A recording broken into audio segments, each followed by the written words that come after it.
안녕하세요. 법 읽어주는 공정쌤입니다. 제가 업로드했던 영상들 중에서 제26회 시험부터 제30회 시험까지 국토계획법과 도시개발법의 하나여서 기출문제 해설 영상이 있는데요.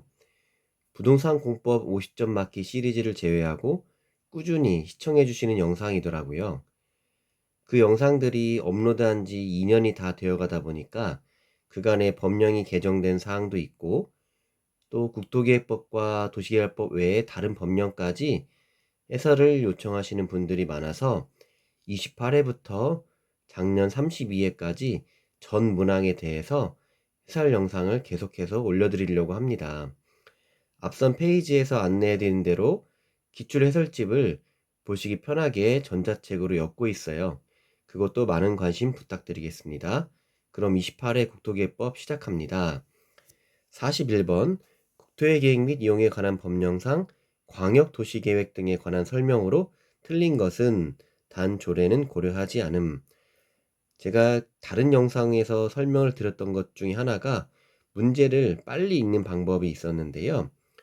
자, 41번부터 52번까지는 모두 국토계획법에 관한 문제이잖아요. 그렇기 때문에 이 앞선 이 국토의 계획 이용에 관한 법령상 모든 41번부터 52번까지 이렇게 출발을 합니다. 그렇기 때문에 단 1초라도 시간 절약을 위해서 바로 이 부분부터 읽는 습관을 들이시면은 시간 절약에 많은 도움이 되실 거예요. 자, 41번은 광역도시계획에 관한 문제입니다. 거의 모든 회차에서 첫 번째 문제는 광역계획권이나 광역도시계획이죠. 보기 보겠습니다. 1번 국토교통부 장관은 광역계획권을 지정하려면 관계 시도지사, 시장 또는 군수의 의견을 들은 후 중앙도시계획위원회의 심의를 거쳐야 한다. 자, 광역계획권 지정에 관한 절차 1번의 내용이고요. 2번 시도지사, 시장 또는 군수는 광역도시계획을 변경하려면 미리 관계 시도, 시 또는 군의 의회와 관계 시장 또는 군수의 의견을 들어야 한다. 2번은 광역도시계획 변경 절차이고 3번 국토교통부 장관은 시도지사가 요청하는 경우에도 시도지사와 공동으로 광역도시계획을 수립할 수 없다. 광역도시계획의 수립권자입니다. 4번 시장 또는 군수는 광역도시계획을 수립하려면 도지사의 승인을 받아야 한다. 5번 시장 또는 군수는 광역도시계획을 변경하려면 미리 공청회를 열어야 한다. 4번, 5번은 광역도시계획 수립 또는 변경의 절차에 관한 내용이었죠. 자, 답은 3번인데, 자, 3번이 왜 틀렸냐면, 국토교통부 장관은 시도지사가 요청하는 경우에는 관할 시도지사와 공동으로 광역도시계획을 수립할 수 있죠. 법 제11조 제2항에 나오는 내용이 되겠습니다. 여기서 중요한 광역도시계획의 수립권자를 한번 정리하고 가겠습니다. 광역도시계획의 수립권자는 공동으로 수립하는 경우와 단독으로 수립하는 경우로 나눠지잖아요. 그래서 공동으로 수립하는 경우가 총 4개가 나오는데 이 광역도시계획이라는 것은 광역계획권에 수립하는 계획입니다. 그래서 이 광역계획권이 도의 관할구역, 한 도의 관할구역 안에 속하여 있는 경우에는 해당 시장이나 군수가 공동으로 수립을 하고 그 광역계획권 자체가 2개 이상의 같은 도 시도의 관할구역에 걸쳐 있으면 해당 시도지사가 공동으로 수립을 하죠. 그리고 시도지사가 요청하는 경우에 문제의 답이죠. 국토교통부 장관과 관할 시도지사가 공동으로 수립을 합니다. 그리고 마지막 시장 또는 군수가 요청하는 경우에는 도지사와 관할 시장 또는 군수가 공동으로 수립을 하죠. 자, 이 2개는 시도지사가 장관에게 요청하는 경우, 시장 또는 군수가 도지사에게 요청하는 경우가 되겠습니다. 그래서 이렇게 묶어주면 되는 거고요. 자, 그 다음에 단독으로 수립하는 경우는 자, 국가계획과 관련된 광역도시계획의 수립이 필요한 경우는 장관, 광역도시계획뿐만 아니고 뭐 뒤에 나오는 다른 계획들 모두 국가계획이란 말이 나오면 다 장관이 들어간다는 사실 잊지 마시고요. 두 번째, 광역계획권을 지정한 날부터 몇 년? 3년. 3년이 지날 때까지 광역도시계획의 승인 신청이 없는 경우에는 광역계획권이 해제가 되는 것이 아니고 장관이나 도지사가 광역도시계획을 수립을 하게 됩니다. 그리고 마지막 시장 또는 군수가 협의를 거쳐서 요청하는 경우에는 공동이 아니고 도지사가, 자, 헷갈리시면 안 돼요. 그냥 요청하는 경우와 협의를 거쳐서 요청하는 경우가 있어요. 말장난 같기도 한데 공동과 단독의 차이가 있다는 점 잊지 마시고요. 답은 3번입니다. 그래서 다음 42번입니다. 42번은 도시군 관리계획 등에 관한 설명으로 옳은 것을 찾는 문제이죠. 자, 1번부터 보겠습니다. 시가와 조정구역의 지정에 관한 도시군 관리계획 결정 당시 승인받은 사업이나 공사에 이미 착수한 자는 신고 없이 그 사업이나 공사를 계속할 수 있다. 2번 국가계획과 연계하여 시가와 조정구역의 지정이 필요한 경우 국토교통부 장관이 직접 그 지정을 도시군 관리계획으로 결정할 수 있다. 3번 도시군 관리계획의 입안을 제안받은 자는 도시군 관리계획의 입안 및 결정에 필요한 비용을 제안자에게 부담시킬 수 없다. 4번 수산자원보호구역의 지정에 관한 도시군 관리계획은 장관이 결정한다. 국토교통부 장관이 결정한다. 5번 도시군 관리계획 결정은 지형도면을 고시한 날의 다음 날부터 효력이 발생한다. 답은 몇 번이죠? 2번입니다. 자, 그럼 1번부터 5번까지 어떠한 점들이 틀린 문항인지 보겠습니다. 자, 먼저 2번부터 살펴볼게요. 국가계획과 연계하여, 아까 자료 전문항에 설명을 드렸죠. 국가계획과 연계하여 시가와 조정구역의 지정 또는 변경이 필요한 경우에는 국토교통부 장관이 직접 시가와 조정구역의 지정 또는 변경을 도시군 관리계획 결정할 수 있다. 자, 설명 쭉 보겠습니다. 1번 시가와 조정구역이나 용도구역 중에서 시가와 조정구역과 수산자원보호구역의 지정에 관한 도시군 관리계획의 결정이 있는 경우에는 이러한 사람들에게 신고하고, 자, 신고 없이가 아니고 신고하고 그 사업이나 공사를 계속할 수 있습니다. 그 사업이나 공사가 중지되거나 그런 것이 아니고 신고를 하면은 이전에 진행 중인 것들은 계속 이어질 수 있다는 말이고요. 법 제31조 제2항입니다. 그리고 3번 도시군 관리계획의 입안을 제안받은 자는 제안자와 협의를 해서 제안된 도시군 관리계획의 입안의 결정에 필요한 비용의 전부 또는 일부를 제안자에게 부담시킬 수가 있죠. 법 제26조 제3항입니다. 제안자와 협의를 해야 되고 또 비용의 전부 또는 일부를 부담시킬 수 있다. 4번 수산자원보호구역의 지정에 관한 도시군 관리계획은 국토교통부 장관이 아닌 해양수산부 장관이 결정을 합니다. 국토교통부 장관이 결정하는 것은 개발제한구역이나 시가와 조정구역에 관한 사항이죠. 법 제29조 제2항에 나옵니다. 5번 도시군 관리계획의 결정의 효력은 지형도면을 고시한 날부터 발생합니다. 거의 매회 단골로 출제되는 지문이죠. 대부분의 효력 발생은 뭐뭇의 다음 날이 대부분인데 이 도시군 관리계획 결정의 효력만큼은 언제? 지형도면을 고시한 그 날부터 발생을 하게 됩니다. 법 제31조 제1항에 나오는 사항이죠.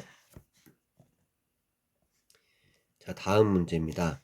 43번 국토계획 및 용역 관련법령상 용도지역 중 도시지역에 해당하지 않는 것은, 자, 쉬운 문제였죠. 자, 계획관리지역, 자연녹지지역, 근린상업지역, 전용공업지역, 생산녹지지역. 바로 맞출 수 있는 문제였습니다. 죄송합니다. 자, 정답은 1번 계획관리지역이죠. 계획관리지역은 용도지역 분류상에 어디에 해당되죠? 관리지역에 해당이 됩니다. 용도지역의 분류는 어떻게 됩니까? 도시지역, 도시지역, 관리지역, 농림지역, 자연환경보전지역으로 나눠지잖아요. 그래서 여러분들 쉽게 도관농자로 외우시잖아요. 그리고 도시지역과 관리지역은 주거, 상업, 공업, 녹지, 주상, 공록으로 나눠지고 관리지역은 보전, 생산, 계획 세 가지로 나눠지잖아요. 그리고 이 도시지역 방금 말씀드린 대로 자, 주거, 상업, 공업, 녹지지역은 어떻게 세분이 되냐? 전용 주거지역과 자, 전용, 일반으로 나눠지는데 전용은 1, 2종, 일반은 1, 2, 3종입니다. 자, 상업은 마찬가지로 세분이 됩니다. 중심, 일반, 근린, 유통. 중일, 유, 근 이렇게 많이 외우시잖아요. 그리고 공업은 전용, 일반, 중공업. 전용, 일반, 중공업으로 세분이 되고 녹지지역은 보전녹지, 생산녹지, 자연녹지로 세분이 됩니다. 이렇게 도시지역은 추가적으로 세분이 된다. 사항을 같이 기억해 주시면 좋을 것 같습니다. 이 용도지역 분류는 법 제36조 제1항에 나옵니다. 다음 44번이에요. 용도지역 지구, 용도구역에 관한 설명으로 틀린 것은 1번 국토교통부 장관이 용도지역을 지정하는 경우에는 도시군관리계획으로 결정한다. 2번 시도지사는 도시자연공원구역의 변경을 도시군관리계획으로 결정할 수 있다.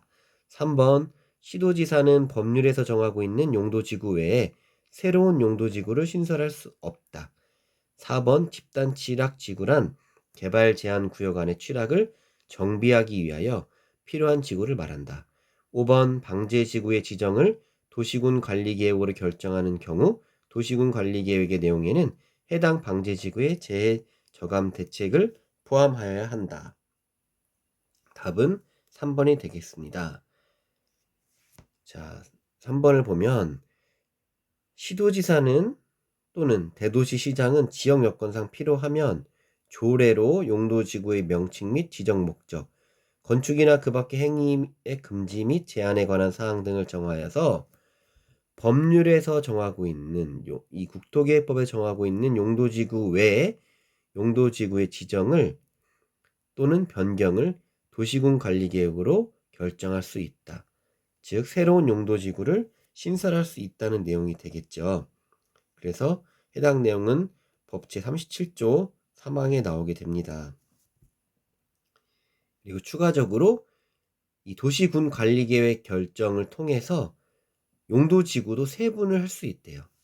그래서 용도지구 중에서 경관, 방제, 보호, 취락, 개발진흥지구는 각각 자연시가지 특화 경관지구, 시가지 자연방제지구, 역사문화환경 중요시설물 생태계 보호지구, 자연 집단 취락지구, 개발진흥지구는 주거 관광휴양 복합특정 이렇게 네 가지로 나눠집니다. 자, 그 중에서 취락지구 같은 이 집단 취락지구는 무조건 개발 제한 구역과 연결된다는 것도 잊지 말아주세요. 다음은 45번입니다. 45번은 지구 단위계에 관한 사항 중 틀린 것은 1번 관광진흥법에 따라서 지정된 관광특구에 대하여 지구 단위 계획 구역을 지정할 수 있다. 2번 도시지역 외의 지역도 지구 단위계 구역으로 지정될 수 있다. 3번 건축물의 형태, 색채에 관한 계획도 지구 단위 계획 내용으로 포함될 수 있다. 4번 지구 단위 계획으로 차량 진입 금지 구간을 지정한 경우 주차장법에 따른 주차장 설치 기준을 최대 80%까지 완화하여 적용할 수 있다. 5번 주민은 시장 또는 군수에게 지구 단위 계획 구역의 지정에 관한 사항에 대하여 도시군 관리계획 위반을 제한할 수 있다. 정답은 몇 번이었죠? 바로 4번입니다. 바로 해설에 들어가 보면 자, 지구 단위 계획 구역의 지정 목적이 구역을 지정하는 목적이 첫 번째, 한옥마을을 보존하고자 하는 경우, 두 번째, 차 없는 거리를 조성하고자 하는 경우, 그리고 원활한 교통 소통 또는 보행 환경 조성을 위해서 이 차량 진입 구간을 지정을 했대요. 이런 경우에는 주차장법에 의한 주차장 설치 기준을 80%가 아닌 100%까지 완화하여 적용할 수 있다. 이 부분은 시행령 46조 6항과 시행규칙 제8조의 4에 나오는데요. 지구단위 계획이라는 것은 대부분 건축물에 대한 규제 사항들을 정하는 내용이 되겠습니다. 그리고 이 건축물에 대한 제한 사항이다 보니까 이 교통 부분도 되게 건축물에 연결이 되어 있잖아요. 그래서 연계해서 공부하시면 좋을 것 같고, 여기서 하나 중요하게 짚고 넘어갈 부분이 시험에 자주 출제되는 부분이잖아요. 이 주민이 도시군 관리계획 위반을 제한할 수 있는 사항. 도시군 관리계획을 위반권자가 보통 지자체장이 되잖아요. 그런데 주민이 이 위반권자에게 제한을 할 수 있잖아요. 제한할 수 있는데 이전까지는 이 세 가지였어요. 기반시설 설치 정비 또는 개량에 관한 사항. 두 번째, 지구단위계획 구역 지정의 변경과 지구단위계획 수립의 변경에 관한 사항. 3번, 산업유통개발지구 지정에 및 변경에 관한 사항. 이 세 가지만 있었는데 21년 7월, 작년 7월에 시행된 그 법률 개정 사항을 보면은 4번이 추가됐어요. 입지 규제 최소 구역의 지정 및 변경과 입지 규제 최소 구역 계획의 수립 및 변경에 관한 사항. 지구단위 계획 같이 똑같은 거예요. 이 구역의 지정, 또 이 구역에 대한 계획의 수립 변경에 관한 사항인데, 이 지구단위 계획 구역과 더불어서 이 입지 규제 최소 구역의 지정 및 변경 또는 구역 계획에 관한 수립 변경에 관한 사항도 주민이 위반권자에게 도시군 관리계획 위반을 제한할 수 있는 사항이 추가됐다는 내용. 이런 개정 사항들은 그 다음 연도나 그 다다음 연도에 출제되는 경우가 많기 때문에 반드시 외우고 지나가시면 좋겠습니다. 다음 46번이에요. 46번은 좀 특이하게 제가 설명드린 대로 이런 좀 문구가 살짝 다르긴 하지만 결국 국토계획법이라는 내용이고, 이건 전체적으로 아우르는 내용이었어요. 보기 바로 보겠습니다. 1번, 관계중앙행정기관의 장은 국토교통부 장관에게 시범도시의 지정을 요청하고자 하는 때에는 주민의 의견을 들은 후 관계 지방자치단체의 장의 의견을 들어야 한다. 시험에 거의 나오지 않는 이 시범도시에 관한 사항이었죠. 그리고 2번, 국토교통부 장관이 직접 시범도시를 지정함에 있어 그 대상이 되는 도시를 공모할 경우 시장 또는 군수는 공모에 응모할 수 있다. 3번, 행정청인 도시군 계획시설사업 시행자의 처분에 대하여는 행정심판법에 따라 행정심판법을 심판을 제기할 수 있다. 4번, 국토교통부 장관이 이 법률의 위반자에 대한 처분으로서 실시계획의 인가를 취소하려면 청문을 실시하여야 한다.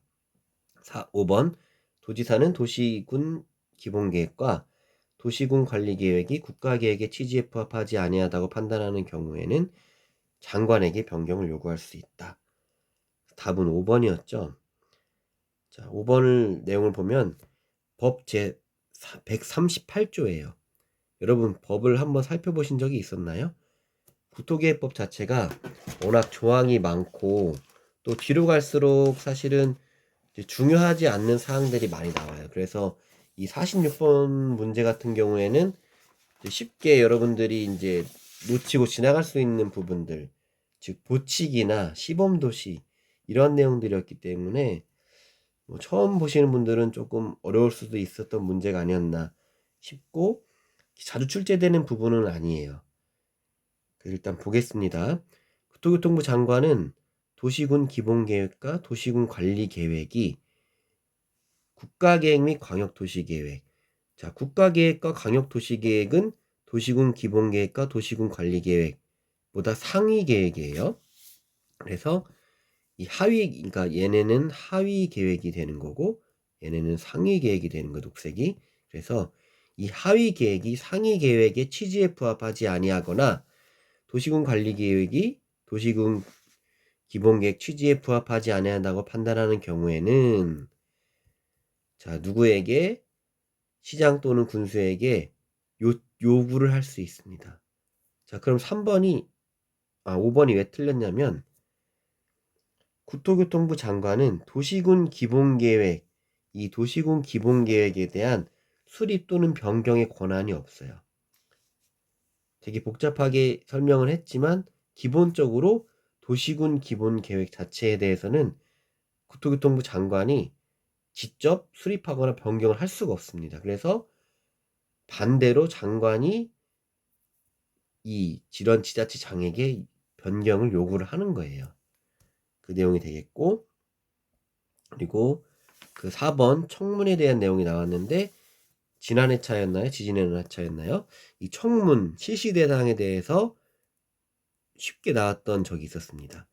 이렇게 보기 3개를 주고 4개를 줬죠. 청문 실시 대상이 아닌 것을 고르는 문제였던가요?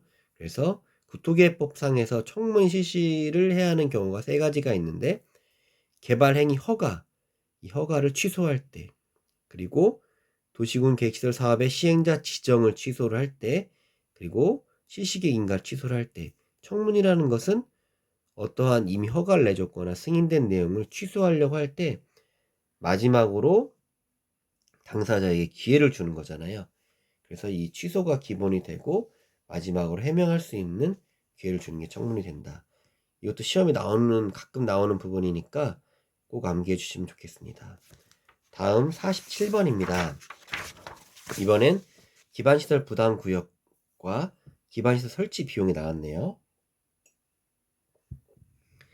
1번 기반시설 설치 비용 산정 시에 기반시설 설치하는 데 필요한 용지 비용도 산입된다. 2번 기반시설 설치 비용 납부 시에 물납이 인정될 수 있다. 3번 기반시설 설치 비용의 관리 운영을 위하여 기반시설 부담 구역별로 특별회계가 설치되어야 한다. 4번 의료시설과 교육연구시설의 기반시설 유발 개수는 같다. 5번 내용이 길죠. 자, 정답은 몇 번이었습니까? 4번이었네요. 자, 의료시설과 교육연구시설의 기반시설 유발 개수 0.9와 0.7인데요. 이 기반시설 개수를 외우는 방법이 다양한 방법들이 있는데, 물론 머리가 좋거나 시간이 있으신 분들은 외우시면 좋은데, 사실 쉽진 않습니다. 그래서 만약에 둘 중에 비교를 하는 문제들이 나오면은 이렇게 생각하시면 돼요. 해당 시설에 사람이 많이 몰리느냐, 덜 몰리느냐. 사람이 많이 몰리면 그만큼 기반시설이 많이 필요한 거고, 사람이 적게 몰리면 기반시설이 그만큼 적게 필요한 거예요. 그래서 개수를 보시면 알겠지만은 사람들이 이렇게 위락시설, 이런 놀이기구가 있는 시설들은 굉장히 많잖아요. 얼마 전에 에버랜드도 굉장한 사진이 있었죠. 그렇게 약간 그런 쪽으로 생각을 해보시면은 그나마 조금 이해하시는 데 도움이 될 것 같아요. 그리고 기반시설 설치 비용에 대해서 다시 한번 정리를 해보면 이 보기 1번과 관련된 내용인데, 자, 이 기반시설 표준 시설비와 시설비와 용지비, 이 해당 땅에 대한 이 용지 비용과 그다음에 이렇게 올라오는 시설에 대한 비용에서 국가 지자체가 부담했던 내용을 빼고 거기에 해당되는 부담률을 곱해서 산정이 되고, 기본적으로는 현금이나 신용카드, 지불카드 포함한 신용카드 납부가 원칙이 되나 2번처럼 물납도 인정이 됩니다. 그리고 기반시설 부담 구역별로 특별회계가 설치된다는 점도 암기하시고요. 다음 48번입니다. 도시군 계획 시설이네요. 옳은 것을 찾는 문제입니다. 1번 도시군 계획 시설 결정의 고시일로부터 5년 이내에 도시군 계획 시설 사업이 시행되지 아니한 경우 그 도시군 계획 시설 부지 중 지목이 대인 경우 토지의 소유자는 그 토지의 매수를 청구할 수 있다. 2번 도시개발구역의 규모가 150만 제곱미터인 경우에 해당 구역의 개발사업 시행자는 공동구를 설치하여야 한다. 3번 공동구가 설치된 경우 하수도관은 공동구 협의회의 심의를 거쳐 공동구에 수용할 수 있다. 4번 공동구 관리자는 매년 해당 공동구의 안전과 유지관리 계획을 수립 시행하여야 한다. 5번 도시군 계획시설 결정은 고시일로부터 10년 이내에 도시군 계획시설 사업이 시행되지 아니하는 경우 그 고시일로부터 10년이 되는 다음 날에 효력을 잃는다.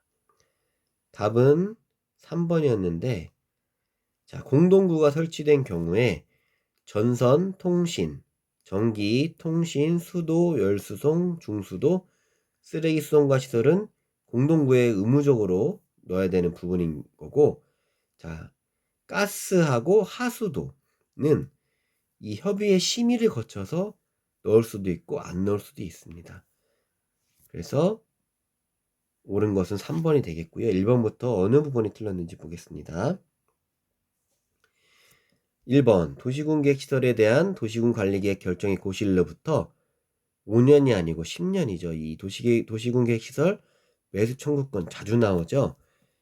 자, 매수 청구는 자, 10년, 기간은 10년이고, 자, 중요한 부분이 지목이 반드시 대지여야만 합니다. 다른 지목은 안 돼요. 그리고 토지에 있는 건축물 및 정착물도 포함이 되죠. 포함이 돼서 대지인 경우에만 매수 청구할 수 있고, 법 제47조 제1항이죠. 자, 2번 지난 시험에 나왔죠. 공동구를 의무적으로 설치해야 되는 지역. 도시개발구역, 도시개발법에 따른 도시개발구역, 그리고 택지개발촉진법에 따른 택지개발지구, 경제자유구역, 그리고 정비구역 같은 개발사업, 규모가 큰 개발사업. 근데 그 규모가 크다는 것은 면적이 200만 제곱미터입니다. 150만 아니고 200만 제곱미터 이상 초과를 하는 경우에는 의무적으로 설치를 하게 되어 있습니다. 그 미만은 해도 되고 안 해도 되고. 그리고 4번 공동구 관리자는 자, 매년이 아니고 5년마다 안전 유지 관리 계획을 수립 시행하도록 하고 있죠. 법 제44조의 2항입니다. 5번 자, 매수 청구권과 연결된 건데 효력을 아예 잃어버리는 거예요. 자, 시설 결정이 된 고시일로부터 10년이 아니고 20년입니다. 20년. 효력 상실은 20년이에요. 자, 20년이 되는 다음 날에 그 효력을 잃는다. 법 제48조 제1항이었습니다. 자, 49번은 기반시설의 종류입니다. 1번 자, 건설기계 운전하고는 교통시설이 맞냐? 2번 방송통신시설은 유통공급시설이 맞냐? 3번 하천은 방제시설인가? 4번 자연장지는 공간시설인가? 5번 폐차장은 환경기초시설인가? 바로 보겠습니다. 답은 4번이었네요.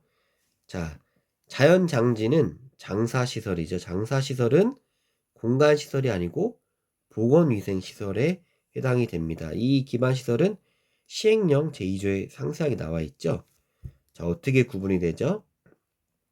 교통, 공간, 유통공급, 공공문화체육, 방제, 보건위생, 환경기초시설. 자, 교통시설 중에서 이 건설기계 운전학원은 지금은 없는 용어예요. 차량 검사 및 면허시설로 바뀌었죠. 그리고 이 자연장지가 있는 공간시설은 자, 광장, 공원, 녹지, 유원지, 공공공지. 약간 우리가 편하게 쉬거나 쉽게 이용할 수 있는 것들이 공간시설에 해당이 되고, 자, 이 방송통신시설이 있는 유통공급시설, 공동구나 시장이 다 포함됩니다. 그리고 이런 학교나 공공자가 들어간 공공문화체육시설, 그리고 자, 방제, 하천, 유수지, 저수지, 약간 이 물과 관계된 것들, 그리고 불, 바람이 되겠죠. 방제시설이고, 그 다음에 보건위생시설 3가지 있습니다. 장사시설, 도축장, 종합의료시설, 그리고 환경의 영향이 중요한 하수도나 뭐 폐기물 처리시설, 폐차장. 자, 이 빗물 저장 이용시설은 자칫 방제시설로도 헷갈리실 수 있는데 환경기초시설에 들어간다는 거 꼭 구분해서 기억해 주세요. 다음 50번 도시공개시설 사업 시행 등에 관한 설명으로 틀린 것은 1번 지방자치단체가 직접 시행하는 경우에는 이행보증금을 예치하여야 한다. 2번 광역시장이 단계별 집행계획을 수립하고자 하는 때에는 미리 관계행정기관의 장과 협의하여야 하며 해당 지방의회의 의견을 들어야 한다. 3번 둘 이상의 시 또는 군의 관할구역에 걸쳐 시행되는 도시군 계획시설 사업이 광역도시계획과 관련된 경우에는 도지사가 관계시장 또는 군수의 의견을 들어서 직접 시행할 수도 있다. 4번 시행자는 도시군 계획시설 사업을 효율적으로 추진하기 위해 필요하다고 인정되면 사업 시행 대상 지역을 둘 이상으로 분할하여 시행할 수 있고, 5번 행정적인 시행자는 자, 이해관계인의 주소 또는 거소가 불분명할 경우에는 그 서류의 송달을 가름하여 내용을 공시할 수 있다. 답은 1번이었죠. 국가나 지방자치단체 그리고 공공기관, 지방공사 즉 공공이 도시군 계획시설 사업을 시행할 때에는 이행보증금을 예치하지 않아도 됩니다. 이렇게 어떤 공공성이 보장되는 기관들은 굳이 이행보증금을 예치하지 않아도 당연히 사업을 잘 하겠죠. 법 제89조 제1항에 나오는 내용이었습니다. 다른 부분들은 다 맞는 부분들이었고요. 다음 제51번입니다. 자, 광역계획권과 광역시설이 나왔네요. 자, 틀린 것은입니다. 1번 장관은 인접한 둘 이상의 특별시, 광역시, 자치시의 관할구역 전부 또는 일부를 광역계획권으로 지정할 수 있다. 2번 광역시설의 설치 관리는 공동구의 설치에 관한 규정에 따른다. 3번 봉안시설과 도축장은 광역시설이 될 수 있다. 4번 관계 특별시장, 광역시장, 특별자치시장, 특별자치도지사는 협약을 체결하거나 협의회 등을 구성하여 광역시설을 설치할 수 있다. 5번 국가계획으로 설치하는 광역시설은 그 광역시설의 설치 관리를 사업 목적 또는 사업 종목으로 하여 다른 법률에 따라 설립된 법인이 설치 관리할 수 있다. 바로 보겠습니다. 자, 광역시설의 설치 관리는 자, 공동구 설치에 관한 규정 뜬금없죠. 가 아닌 도시군 계획시설. 자, 시설이잖아요. 시설에 어떻게 보면은 이 상위 계획인 도시군 계획시설의 설치 관리에 관한 규정이 따로 있어요. 여기에 관한 규정을 따른다고 법 제45조 제1항에 설명을 하고 있고요. 광역시설에 대해 잠깐 살펴보고 갈게요. 이 광역시설이라는 것은 법적 정의가 기반시설 중에서 우리가 좀 전에 기반시설 살펴봤죠. 그 중에서 광역적인 정비체계가 필요한 시설이래요. 그래서 크게 두 가지로 구분이 됩니다. 자, 광역은 둘 이상이에요. 자, 둘 이상의 지자체에 걸쳐 있는 시설과 공동으로 이용하는 시설이 광역시설이 될 수가 있어요. 그래서 걸쳐 있는 건 어떤 느낌이죠? 약간 선적인 개념이 돼요. 도로나 철도, 수도, 공동구, 하수도 이런 것들은 불가피하게 이렇게 행정구역을 걸쳐서 갈 수밖에 없잖아요. 두 번째는 공동으로 이용하는 시설. 이런 시설들이 걸쳐 있는 경우는 거의 없다고 보고, 자, 뭐 예를 들어서 이쪽에 있는 시설을 이쪽 지자체가 이용한다든지, 뭐 어떤 거는 이쪽에 있는 시설을 이쪽 지자체가 이용한다든지, 이렇게 항만, 공항, 공원 이런 것들을 공동으로 이용을 하게 될 때 광역시설로 인정이 되는 겁니다. 자, 52번 마지막이죠. 자, 용적률 최대 한도 거의 매회 잊지 않고 출제되는 부분이죠. 용적률과 건폐율을 외우는 방법들이 다양히 있는데 이 부분은 제 그 50점 맞기 영상이 있는데 거기에서 참고하시면은 어떤 분들에겐 도움이 될 거라고 생각을 합니다. 숫자를 예전에는 이 수치가 나왔었어요. 이렇게 정답 5번인데 이렇게 그 각각 뭐 예를 들어서 일반 공업지역의 용적 최대 한도는 500% 이런 부분들이 숫자로 나오곤 했는데 지금은 이렇게 52번처럼 비교를 하거든요. 그래서 굳이 숫자를 외우지 않아도 어떤 것들이 크고 어떤 것들이 작은지 약간 개념적으로만 좀 정리를 하면은 어렵지 않게 문제를 푸실 수가 있습니다. 여기에 대해서는 제가 따로 설명하지 않고 제 그 50점 맞기 영상을 찾아보시면 아마 좀 도움이 되실 거라고 생각이 됩니다. 자, 이렇게 일단 28회 국토계획법에 대해서는 영상을 오늘 마치고요. 시청해 주셔서 감사드리고 제가 뭐 도시개발법, 도시정비법, 건축법 계속해서 28회, 29회, 32회까지 쭉 뭐 빠른 시일 안에 올리면 좋겠지만 뭐 장담할 수 없지만 그래도 여러분들이 올해 시험 보기 전에 충분히 공부하실 수 있을 정도로 제가 열심히 영상을 제작해서 올리도록 하겠습니다. 그리고 제 영상이 도움이 많이 되셨다면 구독과 좋아요 그냥 끄지 마시고 구독과 좋아요 눌러주시면 더 좋은 영상 제작하는데 큰 힘이 되겠습니다. 영상 시청해주셔서 감사드립니다.